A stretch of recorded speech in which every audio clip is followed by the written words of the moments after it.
Al hombre que más sabe de derecho ambiental en Argentina y sus alrededores y el mundo y la tierra, ahora que se va a la misión a la luna, se fue, volvió.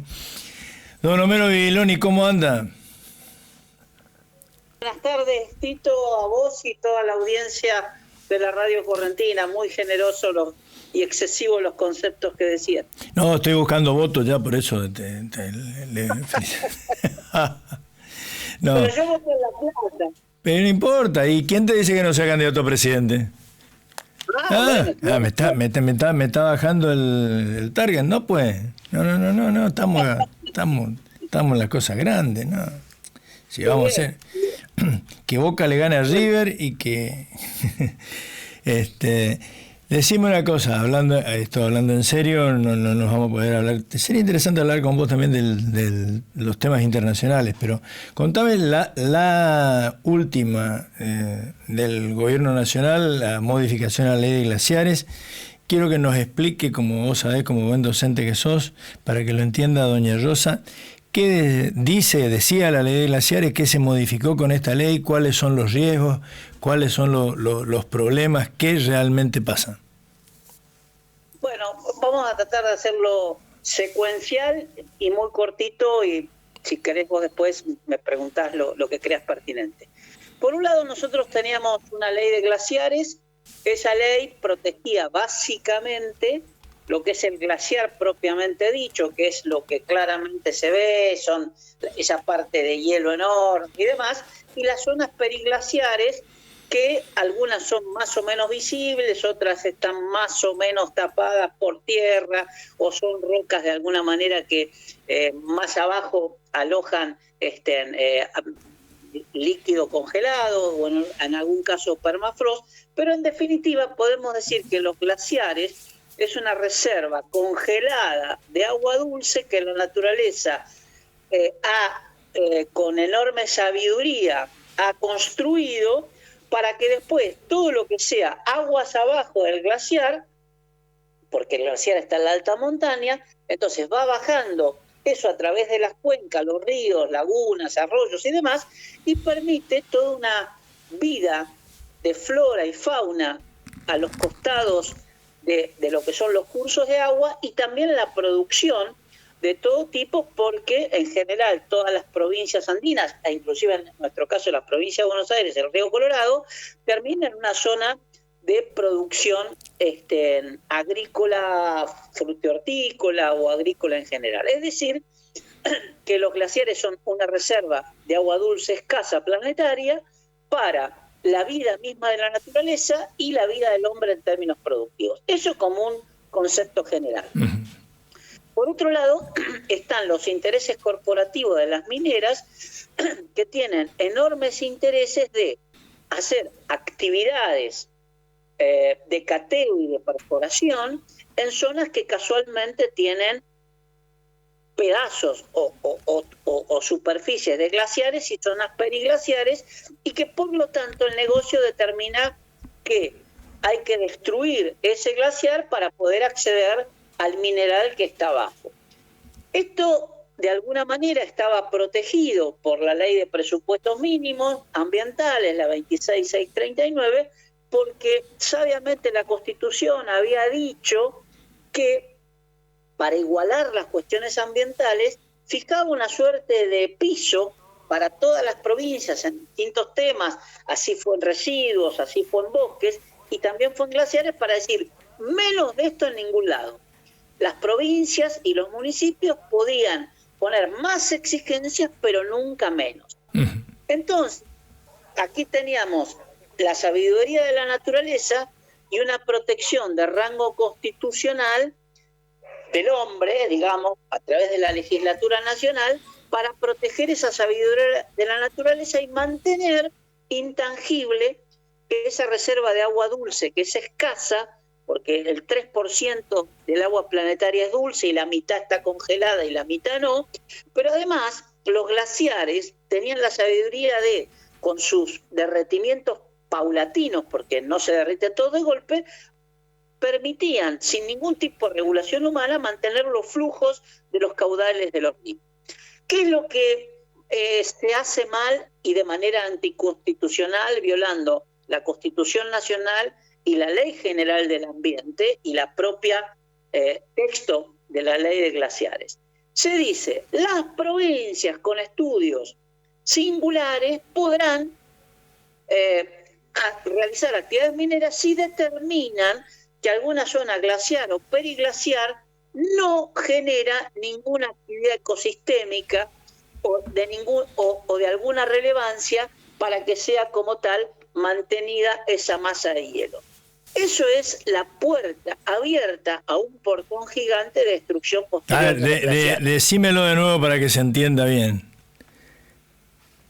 Le permite a las provincias, violando la pauta del artículo 41 que dice que la nación dicta las leyes de presupuestos mínimos, y acá por excepción permite que cada provincia, haciéndole un bypass a la pauta constitucional y a las leyes de presupuestos mínimos, determine por sí qué pedazo de glaciar es útil o qué zona de periglaciar cumple alguna función, y si no, estaría permitido destruirlo. Y hasta definir, eso también escuché, no sé si es cierto, Homero, hasta definir qué es un glaciar y qué no es un glaciar, digamos.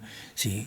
Porque en definitiva vos acá vas a tener opiniones de consultorías privadas o de alguna universidad, que en muchos casos, esto lo digo con el mayor respeto, en algunas universidades que están alineadas en la cordillera siempre tienen tareas y vinculaciones con las mineras, encontrar algún resquicio, algún estudio más o menos favorable que permita hacer eso. Y como la atribución está en la provincia, que tiene fuertes intereses, las provincias mineras, cruzado con las mineras, es crónica de un final anunciado. Pero permitidme decir que además esto tiene como una estrategia envolvente de tres cuestiones más. Por un lado... Ahora, te pregunto, porque el otro día estuve escuchando una conferencia muy interesante y me quedó la duda.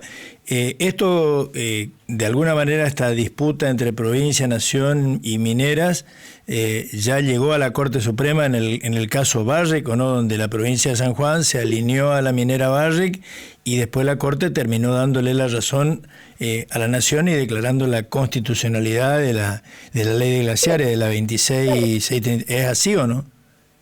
Pero ahora arrancamos otra historia porque la ley está modificada. Sí, pues.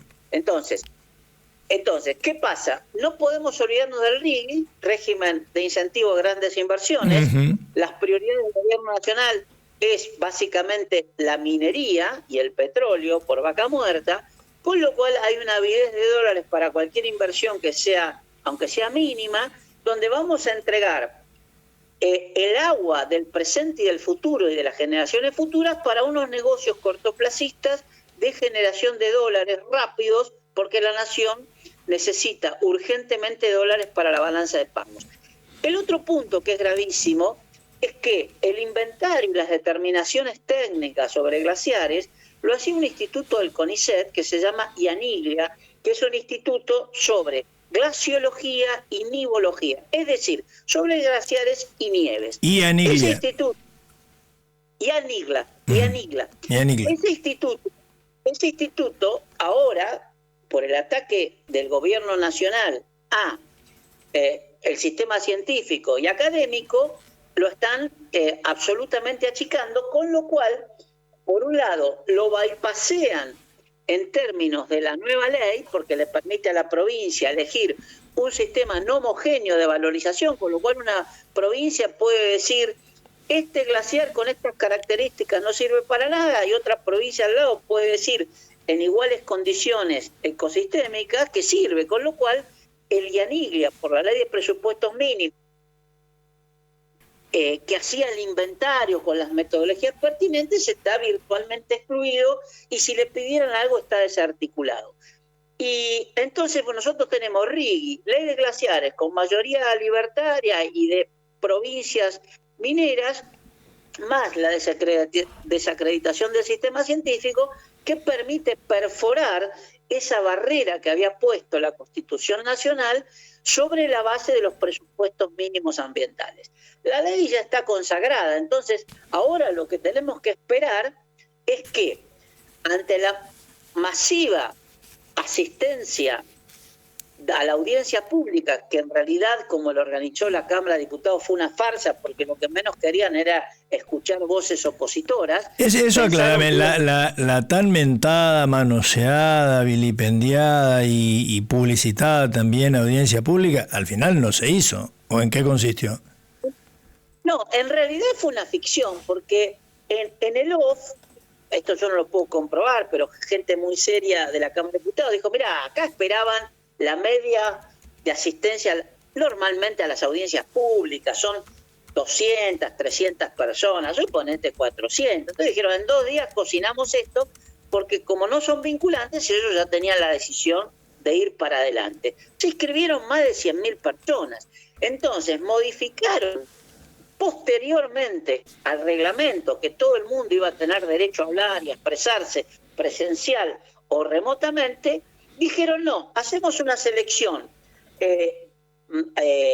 por provincia para que todas las provincias estén representadas. Lo gracioso es que el criterio de elección no fue transparente ni público. Eligieron a los que querían y algunos no los podían solayar porque si no era escandaloso. Entonces, yo que me había anotado y al final tenía un número en el orden de varios miles, estaba anotado porque no lo hice de manera inmediata, no había ninguna posibilidad de participar. Y sí aparecieron intereses y representantes mineros en la audiencia que no se sabe por qué ventanilla y por qué ventana del Congreso entraron, porque dijeron que había un Excel distinto al que publicaban. Entonces, la parodia de la audiencia pública fue enorme, que además violenta otra norma, haciendo absolutamente inconstitucional el trámite parlamentario, que es el Tratado Internacional de Escazú. ¿Qué establece? Porque ese es uno de los argumentos, digamos, en contra de la nueva ley, es que viola el Tratado Internacional de Escazú, justamente, un tratado firmado por la Argentina. Exactamente, porque eso está internalizado en nuestra normativa. Y ese tratado, básicamente, en lo pertinente, es información y participación. Bueno, acá información dieron poca y participación. La que abrieron el portón, es como si vos decís, abro el portón, hagan una lista, vos tenés 100.000 personas en la cola y después decís, no, van a entrar 300. Y las 99.700 que están después le decís, no, mire, usted mande en YouTube, mande un correo. Eso no lo leyó nadie, no había tiempo material de leerlo.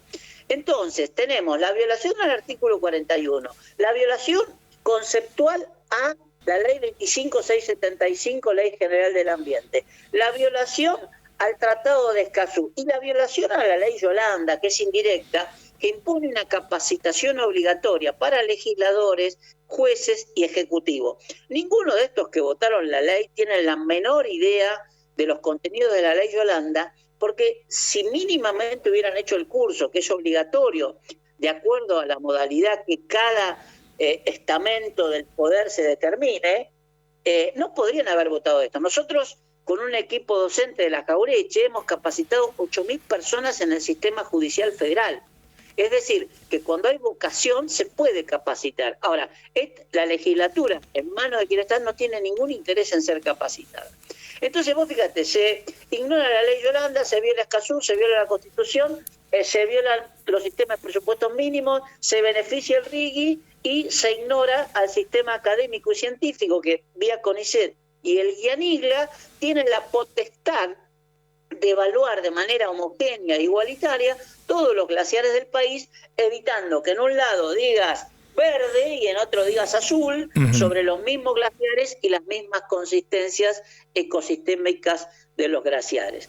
La esperanza es que judicialmente aquí se logre revertir algunas de estas cuestiones. De hecho, hay un proceso de un armado, de una demanda colectiva, que ha juntado ya aproximadamente 800.000 adhesiones.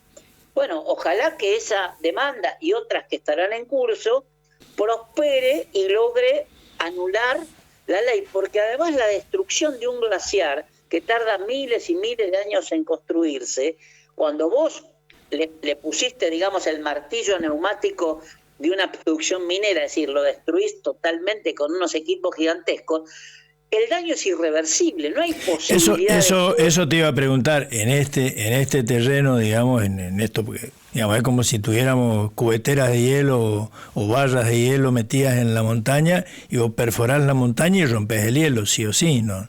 No, pero ese hielo, vos el de la heladera lo haces de un día en un rato, digamos. Este hielo tiene cientos de miles de años, es decir, no se va a poder hacer. Y además, otra cuestión que se ignora porque no tuvo ningún tratamiento es que el tema glaciario en el planeta está en permanente achicamiento por el aumento de la temperatura planetaria. Entonces, no solamente vas a destruir la reserva de agua dulce, sino que además los glaciares se van achicando por efecto de los gases de efecto invernadero que van calentando el planeta. Si vos mirás una foto del Ártico, lo pones en cualquier plataforma y pones fotos del Ártico de hace unos años y de ahora, en 20 o 30 años, el Ártico ha tenido una disminución de la masa de hielo formidable. Entonces, no solamente atacás lo que está, que la naturaleza lo diseñó para que funcione de esa manera, sino que además no lo vas a poder reponer y cada vez tenés, llamémosle así, menos stock de agua congelada para las presentes y futuras generaciones. Así que hay también una violación constitucional en detrimento de las generaciones futuras, que son nuestros hijos, nuestros nietos y nuestros futuros bisnietos. Es gravísimo y, insisto, es irreparable. Por eso yo te preguntaba y me acordaba del fallo de la Barrick. Uno supone que la Corte Suprema va a seguir manteniendo su criterio y que los tribunales inferiores se harán más o menos la idea, algunos, porque en esto y contame el panorama político. La Corte Suprema de San Juan le dio la razón a la Barrick y el gobierno de San Juan se presentó con la Barrick. Los gobiernos provinciales, ¿cómo juegan en esto? No, los gobiernos provinciales mineros en general están alineados a los intereses de las mineras, porque para ellos es un pequeño ingreso presente, con lo cual no es esperable ninguna acción osada de protección de nada de las provincias mineras, por un lado. Yo de la Corte esta actual, de 3 personas, de las cuales una es un vocero, era representante de todas las empresas, yo no creo mucho en esta Corte, porque realmente no son 3 personas las que van a decidir. Y por otro lado, si el tema llega en las instancias de alzada y no originarias o lo que fuere, ¿dentro de cuánto tiempo resolverían? Sí, no, se supone que en como en la medida cautelar contra la ley de reforma laboral, se intentará una cautelar que ponga en el freezer el tema, ¿o no? Pero mira, yo tengo una experiencia, nosotros participamos en una acción con la Asociación de los Ríos Pampeanos y unas 15 o 20 comunidades ranqueles. Hicimos un planteo en la Corte de la Nación por lo que Mendoza quería hacer como un verdadero atentado al río Colorado, que se quería quedar con todo el agua a través de un sistema de riego y un sistema de generación eléctrico. Bueno, la Corte ni siquiera proveyó en 4 años la medida cautelar. Ni entonces, eso. No podés esperar nada de una justicia que en realidad mira para otro lado, mira los tiempos políticos, y la justicia federal tiene casos heroicos, pero cuando uno también mira en general la justicia federal está muy influenciable por los poderes políticos de turno. Entonces, la esperanza es en la justicia, pero en realidad la clave va a ser las movilizaciones populares que de alguna manera marquen el rumbo y el termómetro del humor social, porque en realidad el agua es de todos y cada vez se está transformando en un bien escaso, que además es un derecho humano, con lo cual esto también desde otro lugar afecta a los derechos humanos. El agua es vida y hace a la vida humana. Vos y yo, Tito, y toda la audiencia y todo el equipo de la radio, somos el 70% agua, nuestro cuerpo. Por lo tanto, no podemos tener un balde en la cabeza para decir, no importa lo que rompan allá arriba, porque tiene que ver con la esencia de la vida que supone el agua. Es bastante más profundo, uno lo dice muy rápido, pero la gravedad de esto es preocupante. El grito de esperanza es alguna acción cautelar judicial en algún juzgado. La masividad de esta medida colectiva puede generar algún tipo de optimismo, y si no, son las quejas permanentes de toda la población en la calle, así como se quejan por los discapacitados, los jubilados. Bueno, habrá que marchar, que ya hubo marchas de protesta y demás, por el tema de los glaciares en todos y cada uno de los lugares donde esto sea un tema clave, pero es un tema clave no solamente andino, es un tema clave también en aquellas provincias que son receptoras por un esquema de cuencas del agua que nutren los glaciares allá lejos en la montaña. Ahora, esto no nos pone de alguna manera también en una lista, no sé, lista negra, en infractores internacionales, porque el otro día conversábamos sobre el rechazo ya de China de 22 toneladas de carne argentina y de Chile también, porque detectaron cloranfenicol, un antibiótico prohibido, que los controles que se relajaron del SENASA, vos recién hablabas del organismo de control periglaciar, todo esto que estamos ahora se está denunciando, todo lo que se está desarmando en las oficinas de extensión del INTA en un montón de distritos, esta falta de controles, siguiendo la teoría esta del presidente contra el ambientalismo idiota, como dijo en su discurso en Córdoba, no nos va a hacer finalmente perder mercados también. El acuerdo con la Unión Europea, por ejemplo, tiene unas cuantas cláusulas ambientales ahí, en ese mamotreto que es. Hoy por hoy todavía las cláusulas apuntan en algunas cuestiones a las cuestiones transgénicas, principalmente, es decir, que no te compran soja transgénica algunos países, y también algunas restricciones pararancelarias por los niveles de emisiones de gases de efecto invernadero que tenga tu transporte o tu producción, y para cómo nosotros estamos abajo en el planeta, con lo cual todo lo que transportemos siempre vamos a generar emisiones.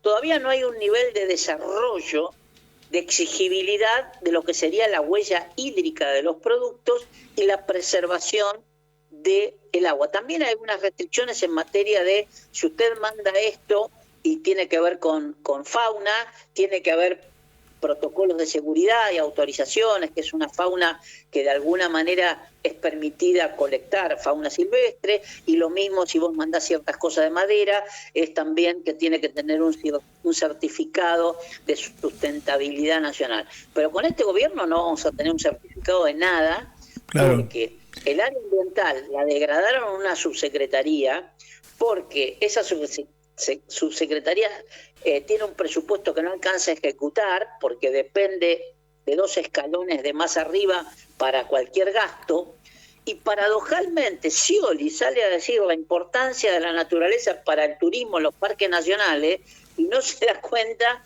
de que ese criterio aplica de preservar la naturaleza también en glaciares. Bueno, de Scioli puede esperarse cualquier cosa, pero digo, es un gobierno que no va a ayudar absolutamente en nada, va a abrir todas las puertas, va a quitar todas las restricciones, y entonces nos tenemos que... Bueno, pero la pregunta es justamente, para vos que dominás también el derecho comparado, si esto no va a hacer un tiro en los pies, porque el que quiera, por ejemplo, estoy pensando, los agricultores franceses, plantear, bueno, no se cumplen los presupuestos mínimos porque la Argentina no respeta su propia legislación, etcétera, etcétera.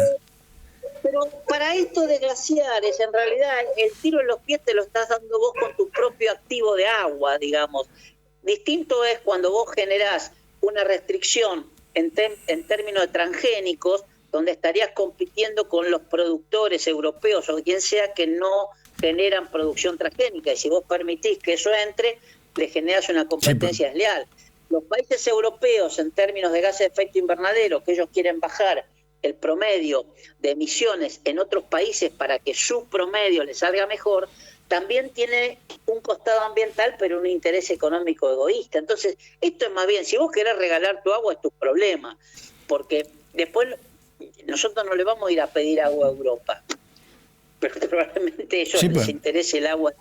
Entonces, es un problema grave que estamos enfrentando, que no tiene un correlato de un interés masivo internacional que yo vea, sinceramente, de que porque nosotros destruimos los glaciares, no hay. porque es para un puntual. No se van a destruir todos, pero el problema es que lo poco que se destruya tiene que ver con que es irrecuperable, es un daño ambiental irreversible, y el daño ambiental está protegido y legislado en la Ley General del Ambiente. Entonces, también vamos a incumplir esa pauta porque esa ley apunta a recomponer o a indemnizar. ¿Cómo vas a recomponer un glaciar que la naturaleza tardó miles de años en hacer? Y no lo vas a poder sustituir por plata, porque yo te pongo 100 millones de dólares, pero vos no generás agua con 100 millones de dólares. Los ríos no los vas a llenar con plata. Entonces, de alguna manera, nos ponemos en una encerrona de daños ambientales irreversibles. Bueno, o sea, esto, la única posibilidad que vos ves es que una medida cautelar, para eso se están juntando miles de firmas y cada vez más numeroso el contingente que acompaña esto, logre que la justicia se expida. Y porque en el Estado de Derecho que estamos tenemos dos caminos. La justicia, donde hay una pequeña apuesta porque la fiabilidad de la justicia está en tela de juicio en Argentina, porque en realidad trabaja con un plano inclinado. Funciona rápido cuando es para un sector de la política y funciona lento cuando es para el otro sector de la política, que casualmente siempre ese sector está alineado con los poderosos. Entonces, hay una tenue esperanza de que la justicia se dignifique a sí misma, y si no, es la gente protestando en la calle, porque nos están de alguna manera dañando. Lo ambiental es un patrimonio común, por eso hablamos de los bienes naturales comunes, y los comunes son de todos y todas los argentinos. Sí, entonces, esto es lo que... Sí, como en el caso que ya hablamos contigo y que también está ahí pendiente el tema de el dragado del río Paraná, ¿no? Y ahí están por adjudicar, terminaron, fíjate que la intensa, estos que hablan de la competitividad y todo, hay dos empresas pujando por una licitación, dos empresas, no son 4, 6, 8, dos empresas. Entonces es dudosa esta idea de la competitividad para la eficiencia, porque además recordemos que la vía troncal pusieron valores para que no fuera por baja de precios y menor costo para los que van a transportar. Ellos pusieron un precio alto como estándar de admisibilidad. Entonces, realmente estamos en un problema grave por los intereses que tiene este gobierno, que precisamente van a contramano de la naturaleza y de la población en general. El remedio es político, tenemos que votar mejor la próxima vez. Sí, yo creo que acá... aunque en este caso con los gobiernos provinciales hay de todos los colores. Sí, yo creo que hay que hacer una profunda revisión en términos de algunas cuestiones políticas que tienen que ver con qué programa vamos a votar y cuál es el nivel de compromiso de ejecución de ese programa y cuáles son los niveles de participación posterior de quienes votamos para que esos programas se cumplan, porque yo puedo votar algo y después para ver un legislador tardo 2 meses pidiendo una audiencia, y para ver una autoridad no te atienden. Entonces yo creo que la política tiene que hacer una revisión muy profunda de atender y escuchar y ser muy empático y tener una escucha atenta a los intereses de la población, y también advertirle a la población que lo que va a dejar esta gente es como Atila en su momento, tierra arrasada. Entonces va a ser muy difícil reconstruir rápidamente, porque siempre la derecha hace eso. Entra diciendo que todo se hace mal, que hay corrupción, y yo me río porque la corrupción de esta gente es fenomenal. Siempre. Lo que pasa alguna derecha era como mucho más inteligente para hacer la corrupción. Esta gente libertaria es absolutamente grotesca, dejan todos los dedos marcados y demás. Pero en definitiva, va a haber que advertirle a la población que reconstruir este daño fenomenal, esta deuda fenomenal en dólares que nos están dejando, va a costar mucho reconstruir el tejido interno, la capacidad productiva, para que a través de los impuestos se pueda fomentar nuevas actividades, que es lo que siempre ha hecho los gobiernos nacionales y populares, poner plata de fomento para que las micropymes y las pymes puedan funcionar mejor, generen mucho empleo. Si hay empleo, hay salarios, si hay salarios, buenos salarios, hay más consumo, y eso es una rueda virtuosa. Y además, en las opciones que esta gente no hace, pues nosotros estamos comprando la carne a valor internacional. Y siempre los gobiernos nacionales y populares dijeron, no, reservamos un cupo de carne para nuestra población, reservamos un cupo de trigo para nuestra población, el petróleo lo cotizamos distinto para nuestra población. Nosotros tenemos el petróleo dolarizado a nivel internacional, cuando lo producimos.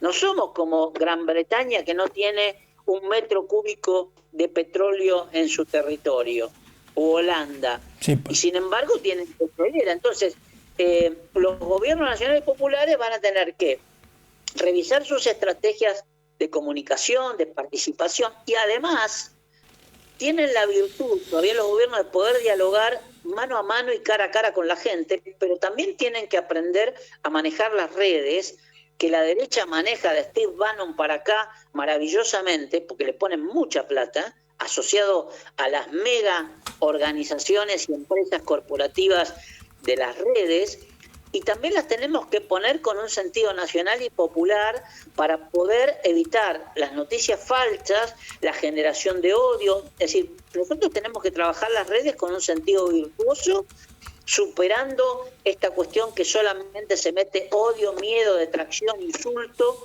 sustitutivo de cualquier conducta respetuosa del otro, plural y demás, ¿no? Entonces, la política argentina tiene desafíos muy profundos para generar unidad, para oponerse a esta derecha salvaje y nuevas herramientas en los sistemas de comunicación, porque todavía tenemos la posibilidad de dialogar en los barrios y entramos a los barrios, pero lo tenemos que acompañar con una estrategia de redes inteligente y virtuosa.